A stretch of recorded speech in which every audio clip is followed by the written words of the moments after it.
t'appelles comment? Léna. Léna, c'est très bien. Et moi, je m'appelle Céline, donc je suis sa maman.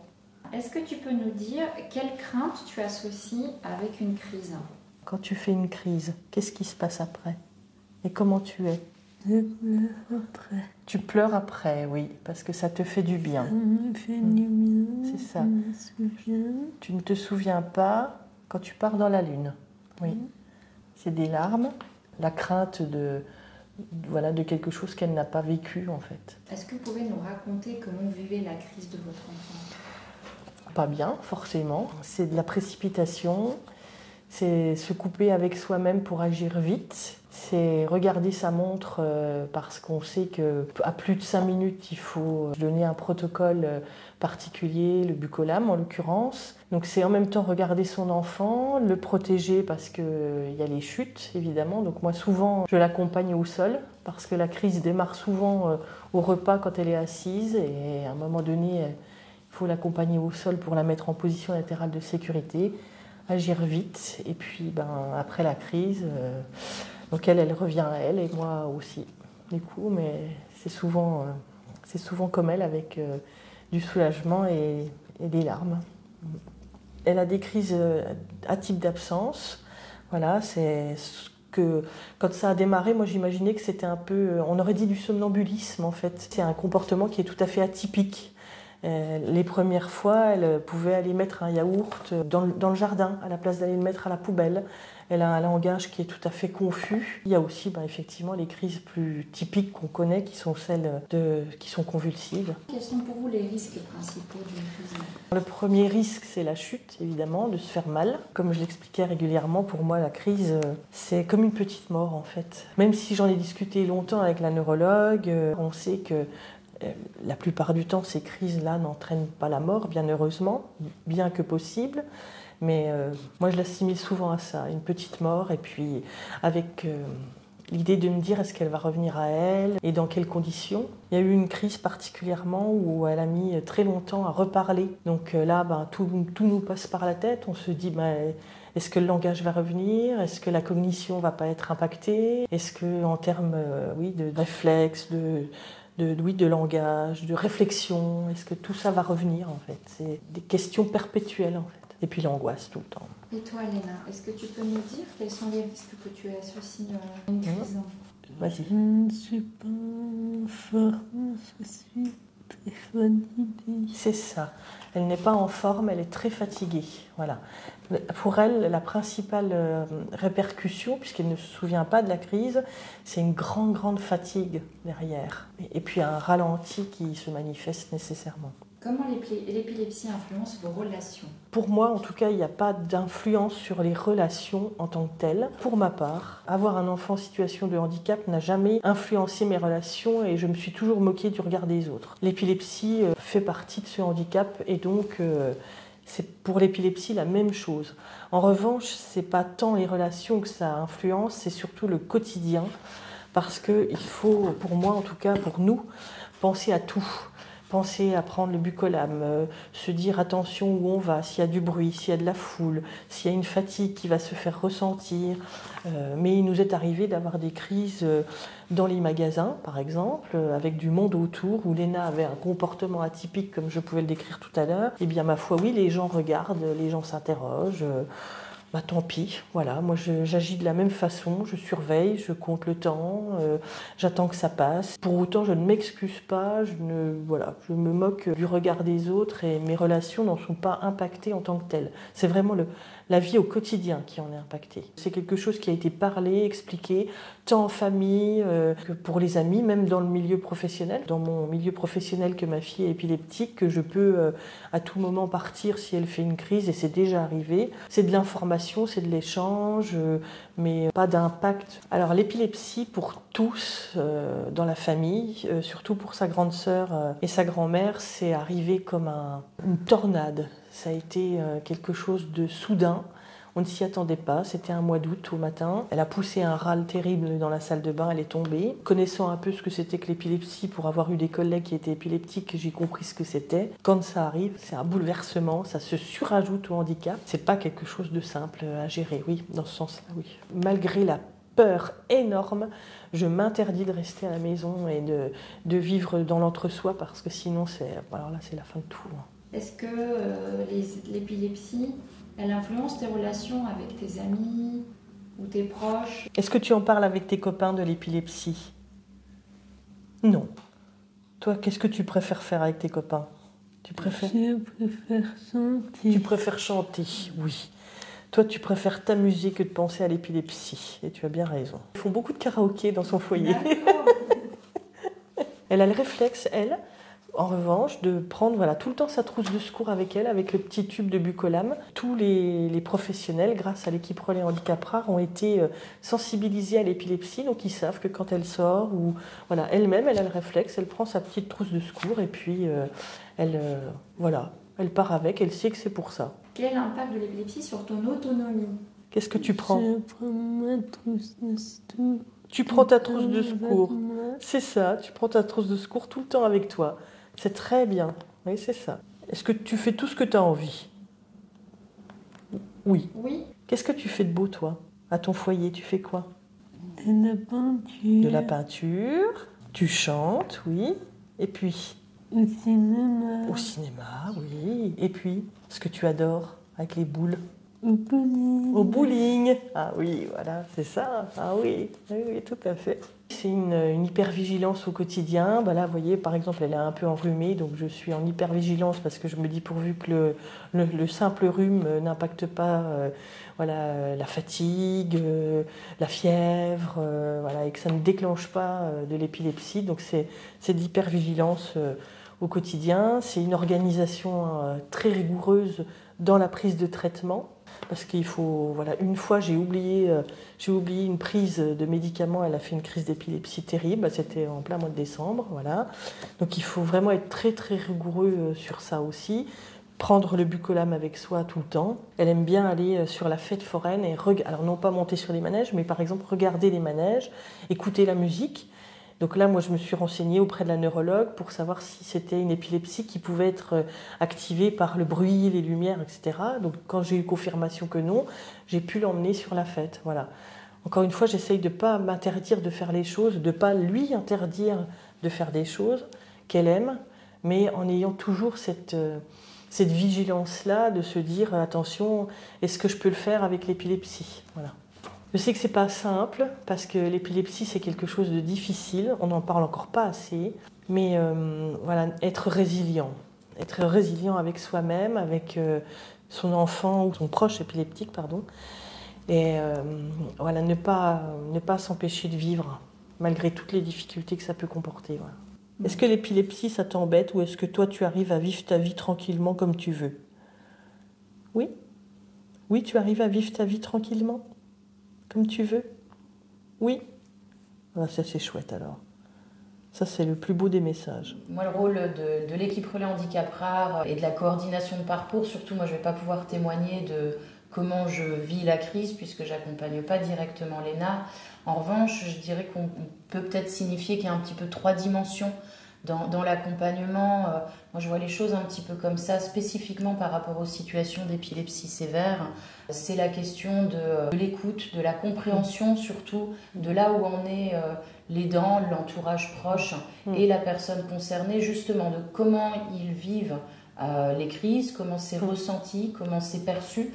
Autant ce qu'on appelle la crise, qui est la face un peu immergée de l'iceberg, que ce qui va être caché. Donc ce que Madame Horler appelait les troubles associés, également les troubles cognitifs, comment la personne comprend tout ça déjà dans un premier temps et comment c'est vécu. Donc une dimension vraiment d'écoute, de soutien là c'est vous qui allez me dire dans quel but, mais je crois pour ne pas laisser la personne seule face à peut-être des questionnements, des doutes et l'aider à être le plus sécure.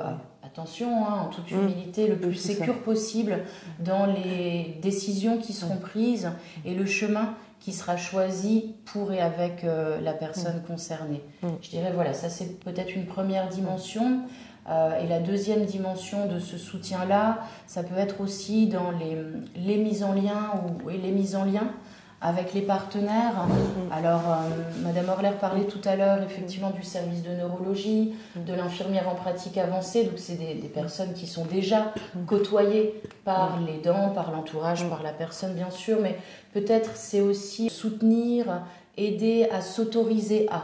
Voilà, souvent dans nos entretiens, moi j'entends quelque chose qui s'est passé, un événement, des questions, des doutes, et je m'entends dire, mais permettez-vous d'envoyer un petit mail, de poser ces questions-là au neuro ou à l'infirmière, à nouveau pour être le plus rassuré possible, le plus sûr de soi possible. Je crois que c'est important pour aller de l'avant en fait. Je le vois un petit peu comme ça dans notre rôle à l'équipe Relais Handicap Rare, et à nouveau spécifiquement par rapport à cette maladie et ce handicap qui vient générer plein de choses, autant, enfin, on l'a bien entendu, autant au niveau pratique qu'au niveau psychologique. Et encore, Madame Horler est restée très pudique là-dessus, et c'est comme ça. Mais voilà, on sait que c'est difficile à vivre au quotidien, et je crois que plus on est nombreux aussi à soutenir ça, plus ça peut aider à aller de l'avant. Oui, et on voit aussi le chemin qui est pris. Moi, j'ai accompagné la phase de la transition. Voilà, alors je fais que... quelquefois donner des petits coups de pouce, être peut-être une béquille, je ne sais pas comment on peut dire, mais voilà. Et en tout cas, ça donne quelque chose qui est vraiment superbe à voir. Aujourd'hui, Léna, elle est dans un foyer pour adultes. On n'en a pas reparlé, Léna, mais il y a plein de choses qui sont passées. Oui, c'est ça. Et puis la troisième dimension, elle est peut-être plus pratico-pratique, c'est la dimension qui est peut-être la plus visible, concrète. C'est la question, comme disait Madame Horler, d'apporter aussi des conseils, des outils, donc organiser une sensibilisation avec les partenaires qui vont accueillir, qui maintenant accueillent Léna et l'accompagnent.